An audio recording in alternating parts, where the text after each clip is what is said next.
ओम श्रीमद् भगवद गीता द्वितीय अध्याय श्लोक 14 संपूर्ण सारांश।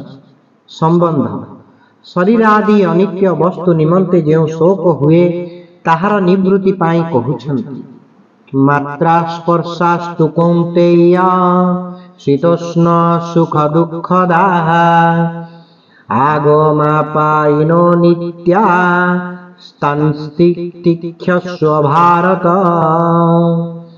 हे कुंती नंदन, इंद्रिय मानकर विषय शीत और उष्ण द्वारा सुख दुख प्रदान करे, सेगुड़िकर जीवा आसीबा लागि थाए एवं सेगुड़िक अनित्य मध्य।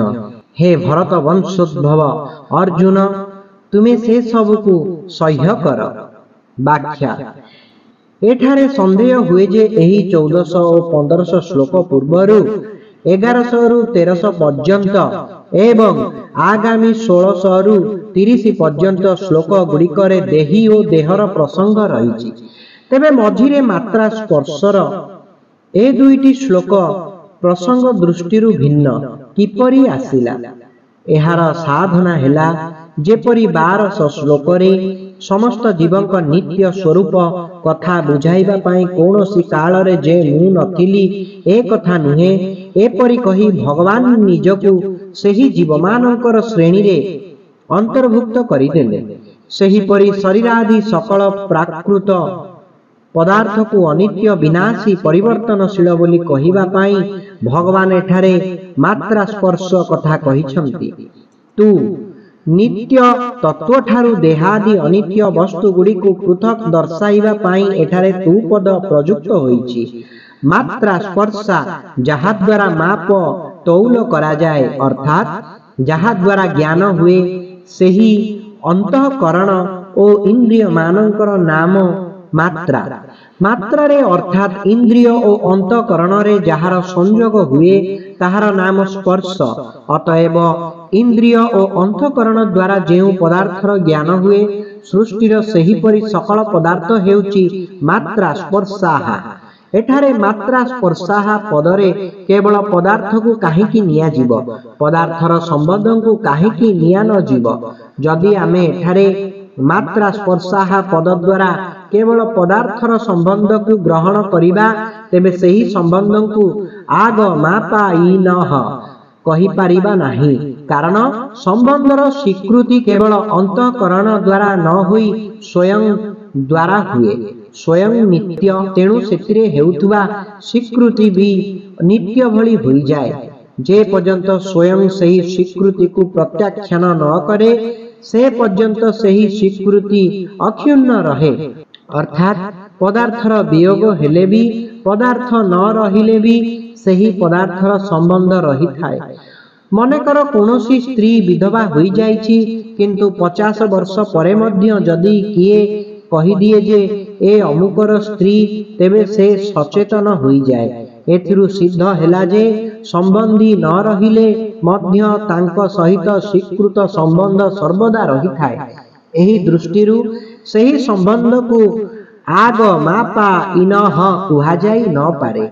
एणु एठी मात्रा स्पर्शाहा पदरे पदार्थर संबंध को न नहीं केवल पदार्थ को निया जाइछि। शीतोष्ण सुख दुःखदाहा एठारे शीत ओ उष्ण शब्द अनुकूलता ओ प्रतिकूलता वाचक। जदि एहार अर्थ ठंडा और गरम बोली मानि नेबा तेबे एहा केवल त्वगिंद्रिय र विषय होई जीव अर्थात सीमित अर्थ बुझाइब। तेणु शीतर अर्थ अनुकूलता और उष्णर अर्थ प्रतिकूलता बुझिबा यथार्थ मने हेउछि। सबु पदार्थ अनुकूलता और प्रतिकूलता द्वारा सुख दुख प्रदान करे। अर्थात आम मननुकूल वस्तु व्यक्ति परिस्थिति घटना देश काल इत्यादि मिलिले सुख हुए एवं मनर प्रतिकूल वस्तु व्यक्ति परिस्थिति इत्यादि मिलिले दुख हुए। एठारे अनुकूलता प्रतिकूलता हेउछि कारण एवं सुख दुख हेउछि कार्य। वस्तुतः पदार्थ गुड़िकरे सुख दुख देवार सामर्थ्य नाही। मनुष्य एगुड़िक सहित संबंध रखी एथिरे अनुकूलता और प्रतिकूलता भावना करे। ଯେଉଁଥିପାଇଁ ଏହି ପଦାର୍ଥ ଗୁଡ଼ିକ ସୁଖ ଦୁଃଖଦାୟକ ପରି ମନେ ହୁଅନ୍ତି। ତେଣୁ ଭଗବାନ ଏଠି ସୁଖ ଦୁଃଖଦାହା କହିଛନ୍ତି। ଆଗମାପାୟିନଃ ସବୁ ପଦାର୍ଥ ଆଦି ଅନ୍ତଯୁକ୍ତ, ଉତ୍ପତ୍ତି ବିନାଶଶୀଳ ଓ ସଂଯୋଗ ବିୟୋଗଶୀଳ। ସେଗୁଡ଼ିକ ସ୍ଥାୟୀ ନୁହେଁ, କାରଣ ସେଗୁଡ଼ିକ ଉତ୍ପତ୍ତି ପୂର୍ବରୁ ନଥିଲା କି ବିନାଶ ପରେ ମଧ୍ୟ ରହିବ ନାହିଁ। ତେଣୁ ସେଗୁଡ଼ିକ ଆଗମାପାୟୀ ଅନିତ୍ୟାହା।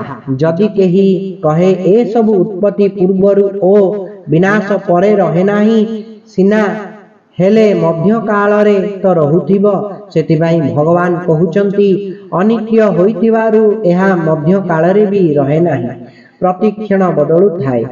ଏତେ ଦ୍ରୁତ ଗତିରେ ବଦଳୁଥାଏ ଯେ ଏକା ରୂପରେ ତାକୁ କେହି ଦୁଇଥର ଦେଖିପାରିବେ ନାହିଁ। କାରଣ ପ୍ରଥମ ମୁହୂର୍ତ୍ତରେ ଯେପରି ଥିଲା, ଦ୍ୱିତୀୟ ମୁହୂର୍ତ୍ତରେ ସେପରି ରହେ ନାହିଁ। ତେଣୁ ଭଗବାନ ତାହାକୁ ଅନିତ୍ୟାହା କହିଛନ୍ତି। କେବଳ ଏହି ପଦାର୍ଥ ଯେ ଅନିତ୍ୟ ଓ ପରିବର୍ତ୍ତନଶୀଳ ତା ନୁହେଁ, ବରଂ ଯାହା ଦ୍ୱାରା ସେହି ପଦାର୍ଥ ଗୁଡ଼ିକ ସମ୍ବନ୍ଧରେ ଜ୍ଞାନ ହେଉଛି, ସେହି ଇନ୍ଦ୍ରିୟଗଣ ଓ ଅନ୍ତଃକରଣ ମଧ୍ୟ ପରିବର୍ତ୍ତନଶୀଳ। ସେମାନଙ୍କର ପରିବର୍ତ୍ତନକୁ କିପରି ଜାଣିବା? ଯେପରି ଦିନସାରା କାମ କରି କରି ସନ୍ଧ୍ୟା ବେଳକୁ ଇନ୍ଦ୍ରିୟ ପ୍ରବୃତ୍ତିରେ କ୍ଳାନ୍ତି ଆସିଯାଏ ଏବଂ ସକାଳେ ନିଦରୁ ଉଠିଲା ପରେ ଯେଉଁ ସତେଜତା ଆସିଥିଲା, ତାହା ସନ୍ଧ୍ୟା ପର୍ଯ୍ୟନ୍ତ ରହେ ନାହିଁ, ପୁନଶ୍ଚ ଶୋଇବାକୁ ପଡ଼େ। ଫଳରେ ଇନ୍ଦ୍ରିୟ ମାନଙ୍କର କ୍ଳାନ୍ତି ଦୂର ହୋଇ ସତେଜତା ଅନୁଭୂତ ହୁଏ। ଏବଂ ଯେପରି ଜାଗ୍ରତ ଅବସ୍ଥାରେ ପ୍ରତିକ୍ଷଣ କ୍ଳାନ୍ତି ଆସୁଥାଏ, ସେହିପରି ନିଦ୍ରାବସ୍ଥାରେ ପ୍ରତିକ୍ଷଣ ସତେଜତା ଆସୁଥାଏ। ଏଥିରୁ ପ୍ରମାଣିତ ହେଲା ଯେ ଇନ୍ଦ୍ରିୟ ପ୍ରବୃତ୍ତିରେ ପ୍ରତିକ୍ଷଣ ପରିବର୍ତ୍ତନ ହେଉଛି। ଏଠାରେ ସମସ୍ତ ପଦାର୍ଥକୁ ସ୍ଥୂଳ ରୂପେ ଆଗମାପାୟିନଃ ଏବଂ ସୂକ୍ଷ୍ମ ରୂପେ ଅନିତ୍ୟାହା କୁହାଯାଇଛି। ଅନିତ୍ୟ ଠାରୁ ମଧ୍ୟ ସୂକ୍ଷ୍ମ ଦର୍ଶାଇବା ପାଇଁ ଆଗାମୀ ଶ୍ଲୋକରେ ଏହାକୁ ଅସତ୍ କହିବେ ଏବଂ ପୂର୍ବରୁ ବର୍ଣ୍ଣିତ ନିତ୍ୟ ତତ୍ତ୍ୱକୁ ସତ୍ କହିବେ। ତାଂ ସ୍ଥିତିକ୍ଷସ୍ୱ। ଯେତେ ମାତ୍ରା ସ୍ପର୍ଶ ଅର୍ଥାତ୍ ଇନ୍ଦ୍ରିୟ ମାନଙ୍କର ବିଷୟରେ ରହିଛି, ସେଗୁଡ଼ିକର ସଂସ୍ପର୍ଶରେ ଆସିବାରୁ ଏହା ଅନୁକୂଳ ଓ ଏହା ପ୍ରତିକୂଳ, ଏପରି ଜ୍ଞାନ ହେବା ଦୋଷାବହ ନୁହେଁ, ବରଂ ତାହାକୁ ନେଇ ଅନ୍ତଃକରଣରେ ରୋଗ, ଦ୍ୱେଷ, ହର୍ଷ, ଶୋକ ଇତ୍ୟାଦି ବିକାର ସୃଷ୍ଟି ହେବା ହିଁ ଦୋଷାବହ। ଅତଏବ ଅନୁକୂଳତା ଓ ପ୍ରତିକୂଳତାର ଜ୍ଞାନ ହେବା ସତ୍ତ୍ୱେ ରାଗ ଦ୍ୱେଷାଦି ବିକାର ଜାତ ହେବାକୁ ନ ଦେବା ଅର୍ଥାତ୍ ମାତ୍ରା ସ୍ପର୍ଶରେ ନିର୍ବିକାର ରହିବା ହିଁ ସେଗୁଡ଼ିକୁ ସହ୍ୟ କରିବା। ଏହି ସହିବାକୁ ହିଁ ଭଗବାନ ତିତିକ୍ଷସ୍ୱ କହିଛନ୍ତି। ଦ୍ୱିତୀୟ ଭାବ ହେଉଛି ଶରୀର, ଇନ୍ଦ୍ରିୟ, ଅନ୍ତଃକରଣ ପ୍ରଭୃତିର କ୍ରିୟା ଓ ଅବସ୍ଥା ଗୁଡ଼ିକର ଆରମ୍ଭ ହୁଏ ଏବଂ ଶେଷ ହୁଏ ତଥା ସେଗୁଡ଼ିକର ଭାବ ହୁଏ ଓ ଅଭାବ ହୁଏ। ସେହି କ୍ରିୟା ଓ ଅବସ୍ଥା ଆଦି ତୁମଠାରେ ନାହିଁ, କାରଣ ତୁମେ ତାହାର ଜ୍ଞାତା ଓ ତାଠାରୁ ପୃଥକ୍। ତୁମେ ସ୍ୱୟଂ ଯଥାବତ୍ ରହୁଛ। ଏଣୁ ସେହି କ୍ରିୟା ଓ ଅବସ୍ଥା ଗୁଡ଼ିକରେ ତୁମେ ନିର୍ବିକାର ରୁହ। ସେଥିରେ ନିର୍ବିକାର ରହିବା ହିଁ ତିତିକ୍ଷା।